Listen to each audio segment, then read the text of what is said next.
So everybody knows that the meta right now is indeed the Barbarian King, and all of these decks have such a good rushing potential with the Miner, with the Prince, with the Barb King, and oftentimes all three of these cards are in the same deck, making it really difficult to counter the meta. So what I decided to do was create this counter deck that does a fantastic job in shutting down the King, shutting down Miners, and shutting down the Prince. And the card for this is the Monk. The Monk is one of the most underrated cards in the game, and the reason why he is so strong at stopping this super rush is that you just set one card, the Monk, in the back line, and he will deal with anything that happens to actually get through. Now, I do actually run the Magic Archer in this deck because I had to figure out a way to counter the Archer Queen, and I couldn't really do that if I didn't have some sort of card in this deck to help me with that. So the Magic Archer and the Archer are really good for the Archer Queen decks.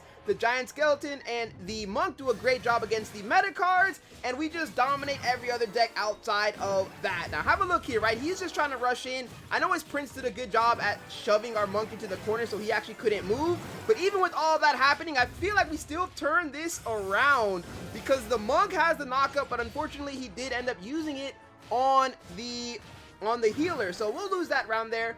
All good, 1-1, and this is where things get interesting because now we're gonna have our entire setup.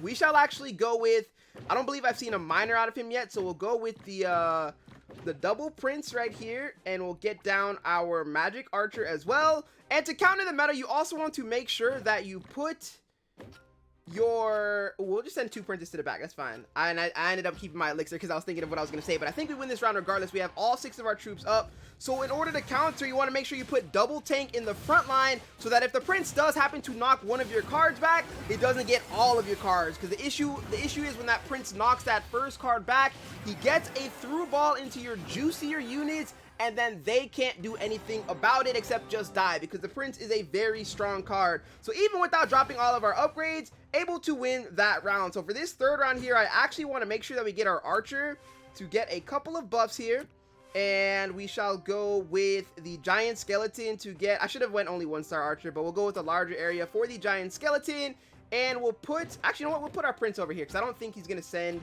his stuff to the left side. He's got to be playing the right side with that mirror. It kind of sends it in the way both ways. My Monk just ran straight through the center of the map, but he has nothing else left in the back. So now it's just going to be free pickings for my Monk in the front, and we will be able to dominate. Giant Skeleton Bomb goes off, and oh, this is actually looking rather weird, but I think we'll be fine with the, oh, the good heal.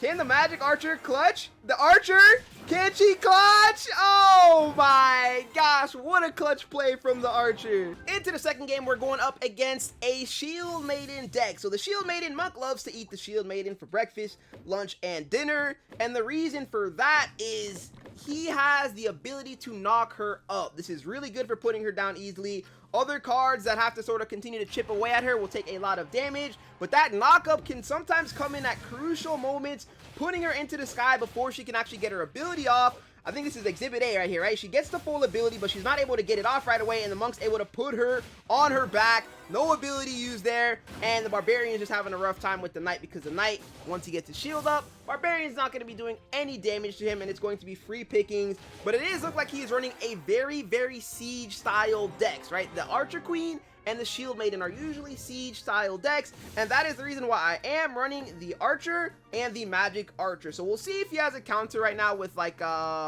if he brings out a, you know what? Actually, no, we'll play it like this. If he brings out something like a Miner, we'll see if he has that. But if he's playing full Siege, we'll be able to play our Archer and Magic Archer in the very back and be chilling. And right now, it looks like it's going to be full Siege.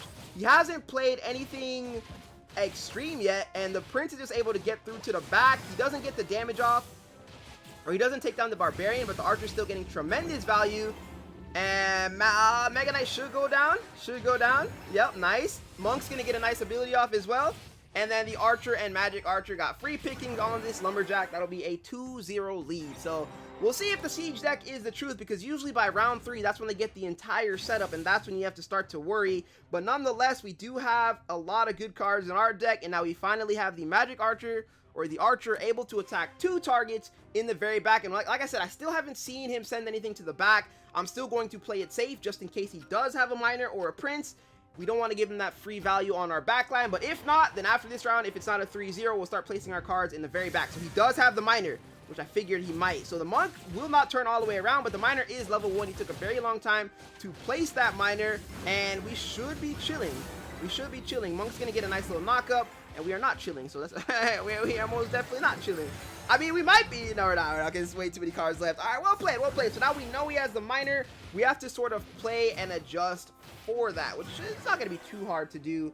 We'll be able to test this deck against a full siege comp here with Mega Knight Shield Maiden, right?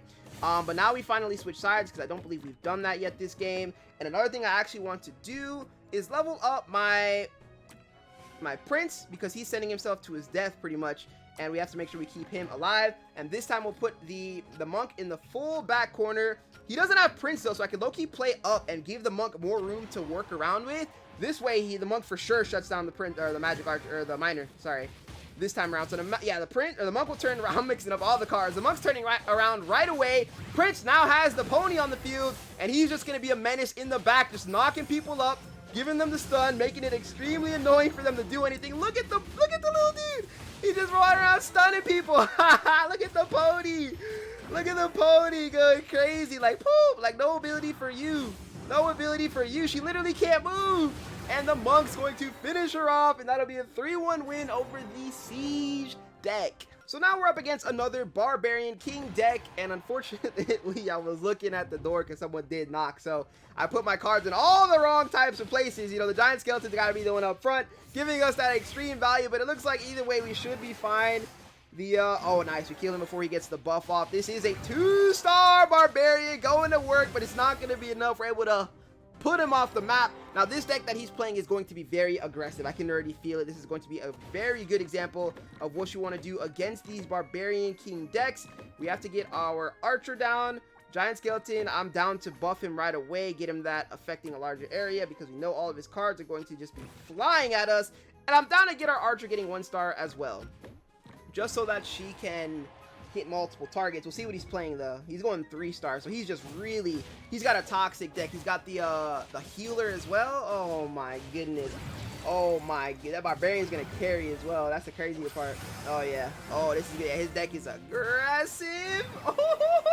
But guess what that means? That means Giant Skeleton gets a chance to get a lot of value this game, because we need him. We need him to get value like that. I don't know if he has miner. I don't know if he has prince. I can't really tell what he's playing full set yet.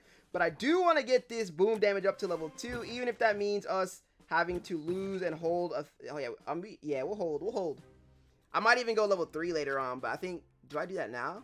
I might, bro. Is that wild? You want to do this 3-star thing? We can do this 3-star thing. So he's running Dark Goblin. Okay. Yeah, we can run the 3-star thing. I'm down for that. Our Giant Skeleton will get insane value, and he'll be able to stun them for a very long time, which should allow us to walk through a little bit. Just a little bit. He wins this round though, because of course he just has more cards on the field. So we're going to have to go for a nice 3-2 win. Oh my gosh, this is a perfect example though. He's got such an aggressive deck. Alright.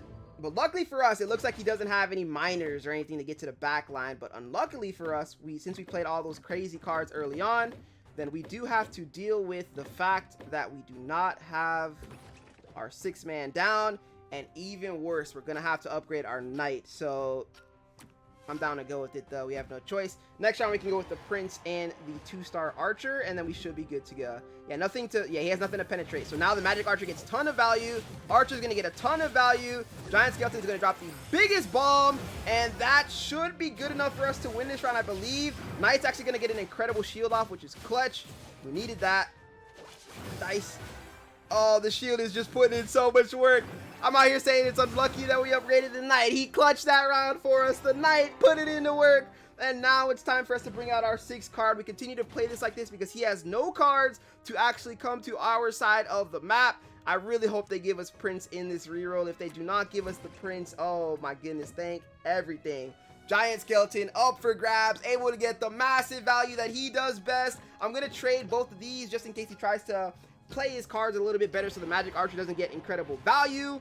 And we get straight onto the Dark Goblin. So Dark Goblin will be getting shut down, and now the archer has free reign, and the Giant Skeleton will get an incredible bomb off, and there is nothing left for him to do. The knight does have his shield, So that's going to be Raps. A nice 3-2 win over such an aggressive deck.